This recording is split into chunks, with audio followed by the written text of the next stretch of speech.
বিগত দিনে যখন আমাদের প্রধানমন্ত্রী ভোট, নির্বাচন পদ্ধতি, সংবিধান, রাষ্ট্র সংস্কার ও জুলাই হত্যার বিচার নিয়ে রাজনৈতিক দলগুলোর মধ্যে চলছে বিতর্ক।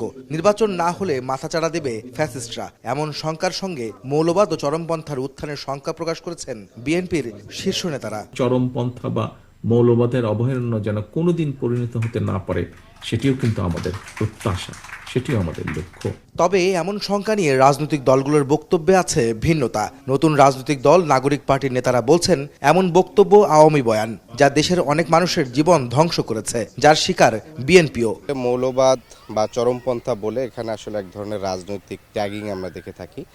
একই সাথে এখানে মৌলবাদ, চরমপন্থা বা ওয়ার অ্যান্ড টেররের যে পলিটিক্সটা, সেই পলিটিক্সের কিন্তু ভিকটিম তারেক রহমান নিজেই, এবং সেটা আমরা দেখেছি যে দীর্ঘ 15 বছর ধরে শেখ হাসিনা এখানে যে পলিটিক্সটা ফ্যাসিবাদ কায়েম করছেন, সেখানে তার অন্যতম একটা টুলস ছিল যে মৌলবাদ, চরমপন্থা বলে সাধারণত এই ধরনের যারা পলিটিক্স করছেন তাদেরকেও দমন করা। চায়ের সাথে সবাই খোঁজে প্রিয় দোস্ত, শুধুমাত্র প্রাণ টোস্ট। আমার দোস্ত প্রাণ টোস্ট। বাম দলের নেতারা বলছেন, ধর্মকে সামনে রেখে রাজনৈতিক প্রোপাগান্ডা সামনে আসছে, এর পেছনে সরকারের মদদ আছে কিনা এমন প্রশ্ন নেতাদের। সাম্প্রদায়িক একটা ধর্মীয় উগ্রবাদের আমরা নানা ধরনের যে বহিঃপ্রকাশ যেগুলো দেখছি, এর মধ্য দিয়ে আরও হিংসা, আরও বিভক্তি, আরও বিভাজন, এবং যার মধ্য দিয়ে নাগরিকদের গণতান্ত্রিক অধিকার, তার সাংবিধানিক অধিকার, তার যে নাগরিক অধিকার, এগুলো বিপন্ন হয়ে যাচ্ছে।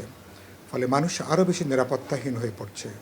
কোনো ক্ষেত্রে মানুষের জানমালের নিরাপত্তা ঝুঁকি তৈরি হচ্ছে, সমাজের মধ্যে ঘৃণা বাড়ছে, হিংসা বাড়ছে। তো এগুলো ভবিষ্যতে একটা বড় রাজনৈতিক থ্রেট হিসেবে দাঁড়াবে কিনা সেটা হয়তো ভবিষ্যতে বোঝা যাবে, কিন্তু তার নানা আলামত, তার নানা লক্ষণটা দেখা যাচ্ছে।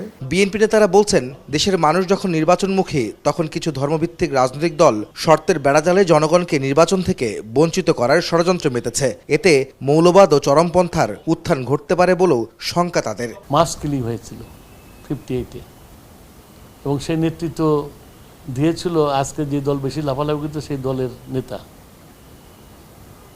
এবং সেইটাকে করে তারপরে ভর করে আইয়ুব খান মার্শাল ল ঘোষণা করেছিল, এবং আজকে সেই পাকিস্তানে এখনও গণতন্ত্র ঠিক মতো কাজ করছে না।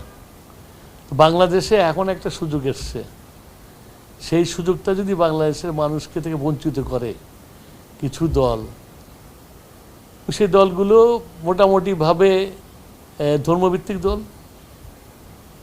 তো ন্যাচারালি সন্দেহ করা যায় যে তারা এইটা করে গণতন্ত্রকে দীর্ঘায়িত করে এদেশে এরকম কিছু উত্থান করার চেষ্টা করছে।